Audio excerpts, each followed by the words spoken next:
बिहार का मधुबनी एक ऐतिहासिक जगह है जो अपने रंग बिरंगे मधुबनी चित्रकला के लिए दुनिया भर में मशहूर है। लेकिन इस शहर की पहचान सिर्फ कलाकृति तक सीमित नहीं है। मधुबनी के चारों तरफ ऐसे कई छोटे गांव बसते हैं जिनके बारे में कई पुरानी कहानियां और रहस्य छुपी हुई हैं। रात की सन्नाटों में यहाँ की अंधेरी राहें और गहरे जंगल अपने अंदर एक अजीब सा डर बसाए हुए हैं। कहा जाता है कि इन राहों पर कभी कभी कुछ ऐसे चेहरे दिखाई देते हैं जो हमारी सोच के परे होते हैं, जो दिखते तो सुंदर है लेकिन उनके पीछे छुपी होती है एक भयानक सच्चाई। आज की भी कहानी एक ऐसी ही रात की है जहां मधुबनी से वापस लौटते वक्त एक रास्ते ने अरुण और अजय को जिंदगी और मौत के बीच खड़ा कर दिया था। तो चलिए सुनते हैं आज की सच्ची और डरावनी कहानी खुद अरुण की जुबानी। जिंदगी कभी कभी हमें एक ऐसे मोड़ पर लाकर खड़ा कर देती है जहां से वापस लौटना मुमकिन नहीं होता। ऐसे रास्ते जिनके आगे अंधेरा होता है और हर कदम एक नई और भयानक कहानी का पर्दा होता है। दोस्तों, मेरा नाम अरुण है और मेरा एक जिगरी दोस्त था, अजय था। ऐसा मैंने क्यों कहा ये आपको आगे कहानी में पता चल जाएगा। ये कहानी है एक ऐसी रात की जहाँ एक ऐसी चीज़ का सामना हुआ जो मैंने कभी सपने में भी नहीं सोचा था। ये कहानी सालों पुरानी है। उस वक्त हमारी उम्र 24-25 साल के करीब थी। मेरा दोस्त अजय और मैं अपने एक दोस्त की शादी के लिए बिहार के एक छोटे से गांव मधुबनी गए थे और उसी रात मधुबनी से वापस आ रहे थे। शुरू में तो सब ठीक था, शादी का धूमधाम, दोस्तों का हंसना मजाक करना और फिर वापस घर लौटने का वक्त। रात के अंधेरे में हम दोनों सफ़र कर रहे थे। सोचा था कि जल्दी से अपने घर पहुंचेंगे और अगले दिन काम से छुट्टी मारकर आराम करेंगे, लेकिन हमेशा की तरह किस्मत कुछ और ही चाहती थी।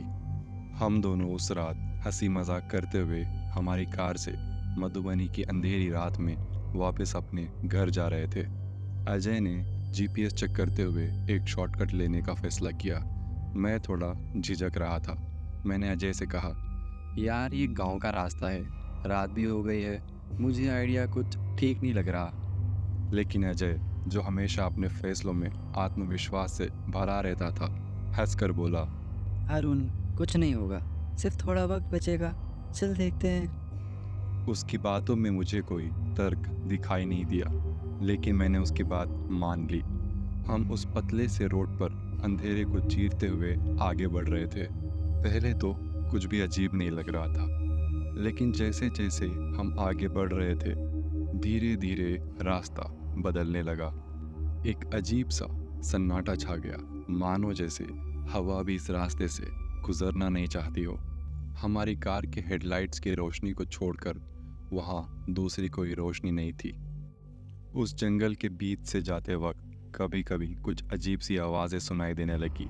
ऐसा लग रहा था जैसे कोई छुपी नज़र से हमें देख रहा हो, पर अंधेरा इतना था कि हमें कुछ नज़र नहीं आ रहा था।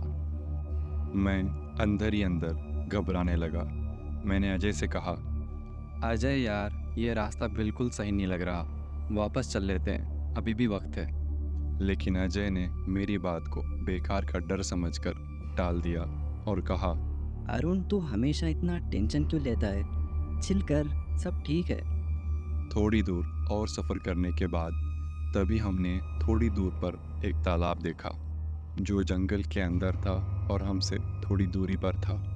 मैंने अजय से कहा, अजय देख, इतनी रात को ऐसे सुनसान जगह पर जाना मुझे कुछ सही नहीं लग रहा है, तो यहीं हल्का हो जा, फटाफट हम निकलते हैं। लेकिन अजय ने हमेशा की तरह मेरी बात को टालते हुए कहा, अरुण यार तू सच में कितना डरता है। इतना कह के अजय उस तालाब की ओर बढ़ने लगा।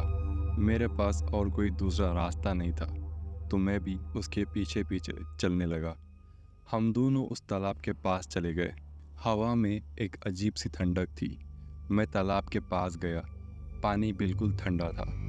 उस तालाब का पानी इतना ठंडा था, जैसे ही मैंने हाथ डाला तो एक अजीब सा झटका महसूस हुआ, जैसे किसी ने मेरी रूह को हाथ लगा दिया हो। अजय तालाब के किनारे जाकर हल्का हो रहा था और तभी तालाब के कोने से एक छाया उभरती दिखाई दी। ऐसा लग रहा था कोई औरत चलती हुई हमारे पास आ रही है। धीरे धीरे वो छाया हमारी तरफ बढ़ती गई और फिर उस अंधेरे में मैंने उसे देखा। एक औरत थी।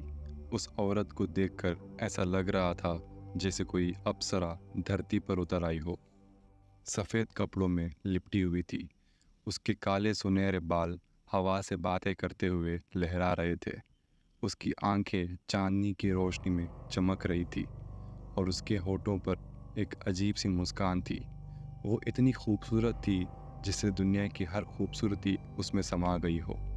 उसकी एक झलक ने मेरी आंखों को जैसे बांध दिया। मैंने एक नज़र अजय की ओर देखा। अजय भी उसे देखकर एक पल के लिए खुद को भूल गया था। अजय के चेहरे पर एक नई चमक थी, जैसे उस औरत का रूप उसकी आंखों में बस गया हो। मैंने अजय से कहा। क्या देख रहा है अजय? उसने हल्की सी हंसी के साथ कहा। वो कितनी खूबसूरत है। मैंने अजय से कहा। तेरा हल्का होना ख़त्म हो गया हो तो चलें, अब वापस चलना है, बहुत रात हो चुकी है। लेकिन अजय उस औरत को देखकर उसी में खो गया था। कुछ अजीब सा था उस औरत में। उसकी आंखों में एक ऐसी गहराई थी जो अंदर खींच रही थी। अजय धीरे धीरे अपने कदम उस औरत की ओर बढ़ा रहा था। जैसे ही अजय उसके थोड़े से करीब गया, उस औरत ने अपना हाथ उठाकर अजय को अपने और पास आने का इशारा किया। अजय जैसे समय के जादू में बांधा गया हो।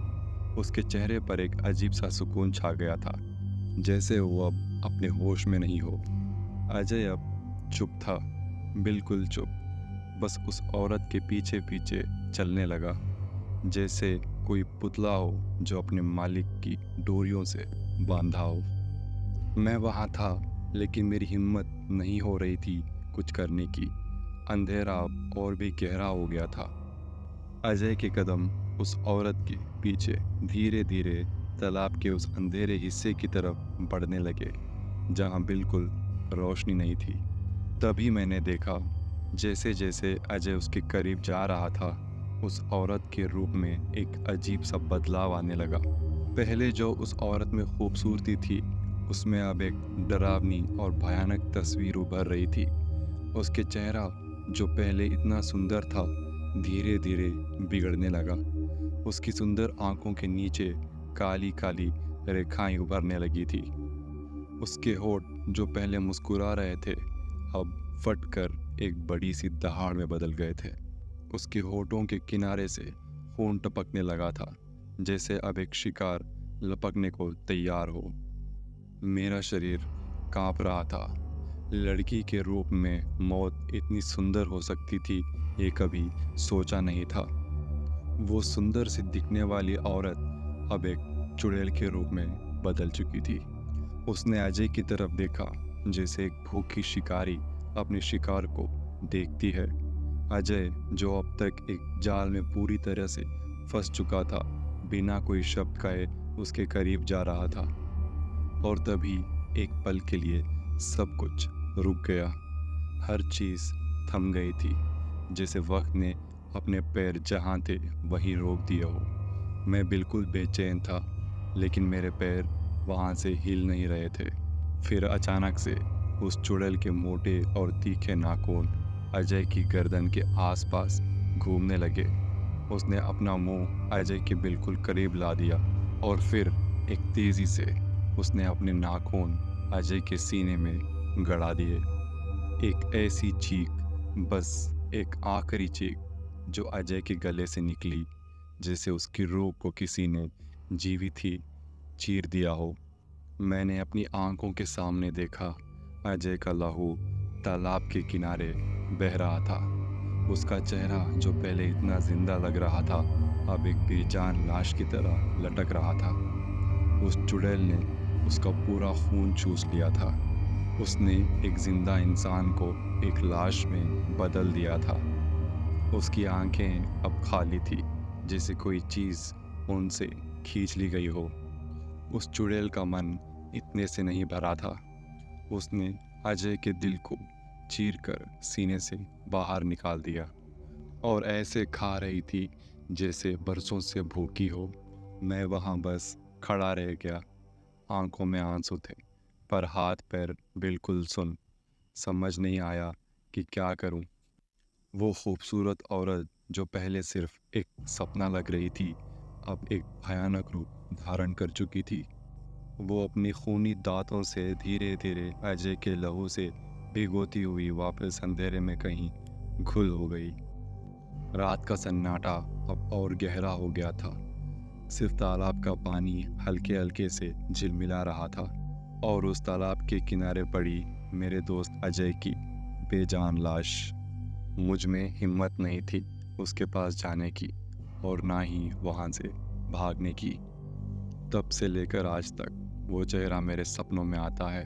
वो खूबसूरत चेहरा जो पहले नज़र में एक अप्सरा का था और दूसरी नज़र में एक मौत का रूप। जब भी मैं आँख बंद करता हूँ, अजय का बेजान चेहरा और उस चुड़ैल की खूनी आंखें मेरे सामने होती है।